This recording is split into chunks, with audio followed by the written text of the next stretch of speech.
설재윤 성형외과 원장 설재윤입니다. 안녕하십니까. 오늘은 안면윤곽 수술을 하게 되면 얼굴살이 많이 처진다, 이런 얘기들을 많이 하는데 실제로 그렇습니다. 그러나 수술 방법과 수술하는 의사가 왜 얼굴살이 처지는가에 대한 개념을 확실히 하고, 그 얼굴살이 처지는 것에 대해서 반대되는 교정하는 조치를 동시에 취해주면 오히려 얼굴살이 처지는 게 아니라 오히려 더 훨씬 더 젊어 보이는 동안 효과를 갖출 수 있기 때문에 그거는 꼭 안면윤곽을 하면 얼굴살이 다 처진다, 이거는 사실과 다르다고 말씀드릴 수 있겠습니다. 그러면 얼굴살이 처지는 원인은 뭘까? 가장 많은 것은 1번 광대뼈입니다. 아무래도 이렇게 지금 속에 들어있는 광대뼈가 있죠? 이 광대뼈가 이렇게 얼굴살을 이렇게 밀어 올리고 있어요. 근데 이 광대뼈가 줄어들면 이게 당연히 느슨해지지 않겠습니까? 그런데 일반적으로 광대뼈 수술 방법에 따라서는 일반적으로 입안으로 수술해서 광대뼈만 넣는다. 즉 뼈를 축소하는 것만 목적으로 하기 때문에 얼굴이 처지는 거죠. 이렇게 들어가면 이게 처지는 거죠. 그래서 광대뼈가 이렇게 들어감과 동시에 속 안에서 근육은 이렇게 당겨져야 됩니다. 이게 광대뼈가 줄어든 것에 비례해서 속 안에 근육은 당겨져야 된다. 쉽게 말하면 이렇게 있을 때 이렇게 튀어나왔던 이 뼈가 이렇게 팽팽했던 부분이 이렇게 점점 펴지면 이런 데가 느슨해지지 않겠어요? 그래서 속에 들어있는 근육을 당겨주면은 간접적으로 이렇게 바깥에 피부가 당겨 올라가듯이 그런 역할을, 그런 조치를 해주게 되면 얼굴살이 처지지 않습니다. 또 한 가지는 턱뼈를 자를 때 여기서 너무 과다하게 길게 자르면 실제로 이쪽에서 처지는 건 없거든요. 왜냐하면 이 저작근이라는 것이 여기 떨어지게 되면 위쪽으로 당겨 올라가기 때문에 위축되기 때문에 처지지는 않지만은 이 앞쪽에서 메리오네트 라인 쪽에서 이렇게 처지기 때문에 과다하게 잘랐을 때도 얼굴살이 처진다고 할 수 있겠죠. 그렇지만 가장 큰 원인은 역시 광대뼈 축소입니다.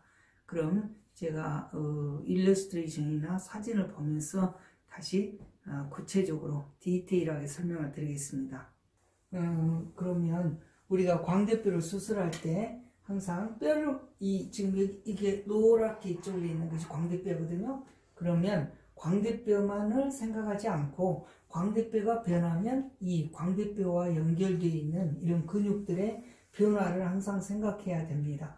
여기서 광대뼈가 줄어든다면 여기는 우리가 스마일 할 때 이 입술을 끌어올리는 광대 근육이고, 이쪽은 미소 근육이고, 이거는 저작 근육이거든요. 그런데 이런 근육들이 이 광대뼈가 줄어든 것에 비례해서 같이 느슨해지게 되니까 이 근육들이 이렇게 느슨하게 되면 중력 방향으로 내려가거든요. 그래서 뼈가 정상적으로만 붙어 있어도 이렇게 내려가는데, 여기 보면 뼈와 뼈 사이가 이렇게 벌어져 있죠. 이렇게 V자로 이렇게 벌어져 있는데, 이렇게 불료합 상태가 오면 얼굴살 처짐이 훨씬 더 심해집니다. 그래서 이 광대뼈 자체가 줄어듦과 동시에 이 근육들을 비례해서 같이 당겨줘야 얼굴 피부 살이 같이 올라가주거든요. 그랬을 때 여기 광대뼈를 보면 이 끝이 약간 주변에 비해서 좀 올라가 있죠. 이거는 뭐느냐, 이 수술을 할 때 이 광대뼈 위치를 약간 위쪽으로 오면은 이 광대뼈에 붙어있는 이런 근육들이 위로 쫙 당겨 올라가기 때문에 이쪽 볼에서는 슬림해지고, 또 45도에서 이게 광대 45도에서 이렇게 팔자주름 방향으로 이렇게 가는 근육은 위로 좀 당겨 올려서 위에서 봉합을 좀 두꺼운 실로 봉합을 해주게 되면 이건 팽팽은 위로 당겨져 있거든요. 바로 앞에 사진에서 설명해서 저작 근육과 그리고 광대 근육을 당겨주는 그런 사진을 보여드렸죠. 그러면은 광대 근육을 당기는 그런 지금 여기 위에서 당기고 있습니다. 당기면 이렇게 광대 근육이 올라가면서 이 볼살이 같이 이렇게 올라가게 돼 있어요. 이렇게 올라가게 여러분 보이시죠? 이렇게 그렇기 때문에 광대가 줄어들더라도 이 얼굴 살이 이렇게 비례해서 당겨지기 때문에 밑으로 처지는 것이 없습니다. 그래서 아까 말씀드린 대로 얼굴 볼살 처짐 때문에 나이 들어 보이는 것이 아니라 저희 병원에서 수술은 광대 수술을 해서 광대뼈 자체도 이렇게 달걀형처럼 귀 앞에서 얼굴 중심으로 모아지는 그런 입체감 있는 효과뿐만 아니라 오히려 이런 동안 효과도 올 수 있다는 거죠. 바로 앞전에 동영상에서는 광대뼈 45도 위치에서 팔자주름 방향으로 이렇게 내려가는 근육을 당겨 올림으로써 이쪽에 있는 볼살이 올라간 것을 보셨죠? 이번에는 그러면 이 광대뼈에 직접적으로 붙어있는 이쪽으로 사각턱 부위로 이렇게 붙어있는 저작근을 당겨 올리는 조치는 어떻게 하느냐? 여기 위에 끝을 보면 광대뼈를 잘랐죠? 이렇게 잘랐는데 여기 끝이 약간 정상보다 약간 위로 올라가 있습니다. 이렇게 올라가게 되면 이 아래에 붙어있는 저작근들은 전부 위로 올라가게 됩니다. 따라서 아까 동영상처럼 이쪽 광대 근육을 당겨주면 얼굴 전체 앞에서 보여지는 볼살 처짐이 없고 오히려 위로 당겨짐으로써 정면에서 보았을 때 굉장히 동안 현상을 주게 되고 이 뼈가 이렇게 올라감으로써 위로 올라감으로써 이 뼈에 붙어있던 전약근이 당겨지니까 이쪽 얼굴의 측면에서는 좀 더 슬림하게 보이기 때문에 수술 효과에서는 동안 효과도 보여지고 그 다음에 귀 앞에서 얼굴 중심으로 이렇게 달걀형처럼 곡선형으로 모아지기 때문에 입체감이 들어 보이고 그래서 저희 병원에서 광대 수술의 특징은 입체감 있는 광대뼈 수술 효과 이외에 얼굴에서 동안 효과가 온다는 그런 두 가지 현상을 여러분들이 느낄 수 있을 겁니다. 광대 수술 후에 볼처짐이 있는 사례와 볼처짐이 없는 사례를 수술 후 한 달 이후에 똑같은 기간 동안에 비교한 두 사람의 사례를 보여드리겠습니다. 여기는 45도는 입안 절개로 축소를 하고 귀 앞에 광대, 즉 뒷광대는 구렛나루를 절개해서 광대를 수술한 환자의 수술 후 한 달째 사진입니다. 한 달째 사진에서 보면 부드럽게는 보이지만 이 입볼 주변이나 코 주변이 약간 볼록함이 있고 약간 통통함이 보이고 약간 처져 보이는 느낌이 들죠. 이거는 붓기가 아니고 이거는 볼처짐입니다. 다른 사례를 보면 여기는 똑같이 수술 후 한 달째인데 입 주변이나 이런 데가 굉장히 자연스럽고 볼처짐 같은 붓기가 없습니다. 따라서 수술 후 한 달 이후에도 어색한 붓기가 이렇게 있으면 이거는 붓기가 아니고 볼처짐이고 어색한 붓기가 없이 이렇게 자연스럽게 회복이 빨리빨리 나타나는 것은 이거는 볼처짐이 없다는 뜻입니다.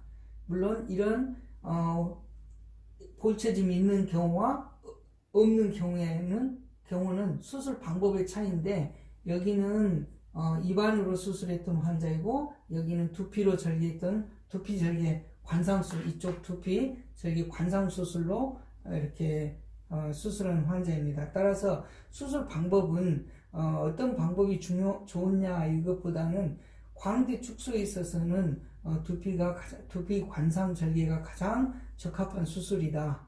그 이유는 뼈를 자른 다음에 재배치를 하려고 하면은 뼈 주변에 붙어있는 여러가지 근육과 조직들이 붙어있기 때문에 적절한 위치로 이걸 맞추기도 어렵고 또 고정하는데도 어렵습니다. 따라서 항상 수술 상태는 보고 해야 하기 때문에 두피가 가장 좋은 수술이라고 생각합니다. 이번 케이스는 사례는 입안 절개와 귀 구렛나루 절개를 통해서 광대를 축소해서 볼처짐이 나타났던 환자가 두피 관상 절개로 뼈를 완전히 재배치를 해서 볼살 처짐을 없게 해서 만들어준 재수술 후의 환자입니다. 그래서 입안 절개로 볼처짐이 왔을 때는 실 리프팅이나 뭐 레이저 리프팅이나 이런 불필요한 조작보다는 한 번에 종결 수술이 될 수 있는 재수술로 관상절개 재수술로 얼굴도 훨씬 더 가볍게, 그다음 슬림하게, 또 이전에 나이 들어 보이는 얼굴에서 훨씬 더 가볍고 슬림한 동안 효과를 가질 수 있는 수술을 한 환자입니다.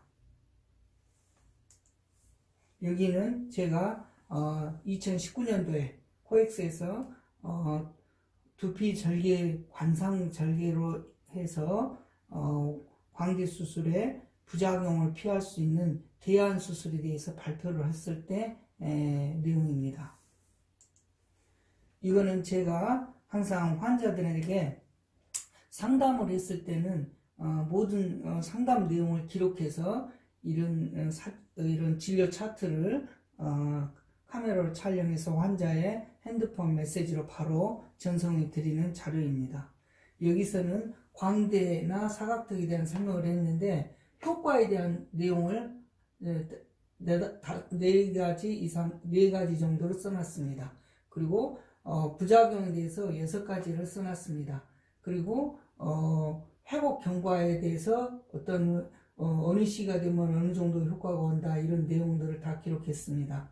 또 처음에 수술한 3개월 이내에는 조금 불편한 느낌이 오는 이유를 여기다 써놨습니다. 그거는 대부분이 구축 현상 때문에 그렇죠.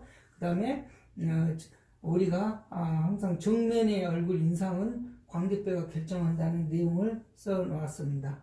따라서 광대뼈가 어떤 역할을 하느냐, 우산에서 우산살로 역할을 해서 우산살이 꺾이면 꺾인 대로, 그 다음에 굽으면 굽은 대로 다양한 우산이 되듯이 광대뼈 수술 상태가 다양한 얼굴 형태로 변하기 때문에 모든 사람이 원하는 수술형이 뭐냐, 달걀형처럼 귀 앞에서 얼굴 정면 중심으로 곡선형으로 광대뼈를 만들어주는 것이 우리가 좋아하는 달걀형을 지향하는 수술이 되겠습니다. 이러한 모든 상담 내용을 완성해야 되고 또 그 결과를 CT로 점검으로 평가를 해야 되는데 이 CT 점검에서 평가해서 부작용, 뭐 예를 들어서 분류압이라든가 고정한 데는 붓고 위에는 벌어졌다든가 뼈를 맞춘 곳에 가서 단차가 생겨서 계단형이 생겼다든가 옆에 광대가 아무리 튀어나왔다 하지만 이렇게 아치형으로 곡선형으로 되어 있는데 납작하게 만들어서 얼굴이 길어 보이게 한다든가 광대뼈 밑으로 내려왔다든가 아니면 광대 축소에 비례해서 근육이 느슨해지는데 그걸 올려주지 않았을 때 볼처짐이 온다든가 이런 부작용에 대해서도 제가 철저히 기록을 했습니다. 따라서 이런 부작용 상태가 보여지면은 제가 환자분들께는 항상 1번이 환불입니다. 2번은 재수술을 하되 객관적인 눈높이로 해서 재수술을 해드립니다. 세 번째는 재수술로 인해서 환자가 일상생활에 지장이 왔을 때 제가 거기에 대해서 환자와 개인적인 보상을 서로 논의해야 된다는 그런 내용을 기록했습니다. 따라서 저희 병원에서 이렇게 안면윤곽에 대해서 상담하는 내용은 객관적인 사실과 어떤 근거와 자료를 기반으로 해서 상담을 드리는 것이기 때문에 저도 거기에 대해서 책임감을 많이 느끼고 있습니다. 그래서 저는 이러한 상담에 대해서 좀 더 구체적으로 디테일하게 알고 싶으면은 제가 유튜브에서 설재윤 성형외과 또는 네이버 지식인의 검색어 설재윤 이렇게 검색해 보면은 많은 정보가 있다는 그런 내용도 이렇게 차트에다 써서 드리는데 제가 마지막으로 여러분께 말씀드릴 수 있는 것은 항상 수술은 환자의 상태를 보고 환자의 수술 내용을 정확하니 올바로 해서 환자가 만족할 수 있는 수술을 지향해야 된다 이렇게 생각하는 이유는 성형외과 의사는 자기가 수술했던 수술이 환자의 일상생활에 큰 영향을 미치기 때문에 그렇습니다. 예를 들어서 나는 가수를 해야겠다, 연예인을 해야겠다 했는데 카메라 테스트를 했더니 얼굴이 너무 크게 나온다. 그런 얘기를 들은 분들이 만약에 뼈는 들어갔는데 얼굴 윤곽 수술한 이후에 뼈는 들어갔는데 그 이미지나 느낌이나 얼굴에서 풍기는 분위기가 이전과는 너무 다르게 안 좋게 보이면은 그분은 자기의 꿈도 접어야 되는 그런 불행한 일이 생기기 때문에 그런 점에서 항상 신중하게 의사는 수술을 해야 되고 그 결과에 대해서도 항상 객관적인 판단을 받을 수 있는 수술을 해야 한다고 생각합니다.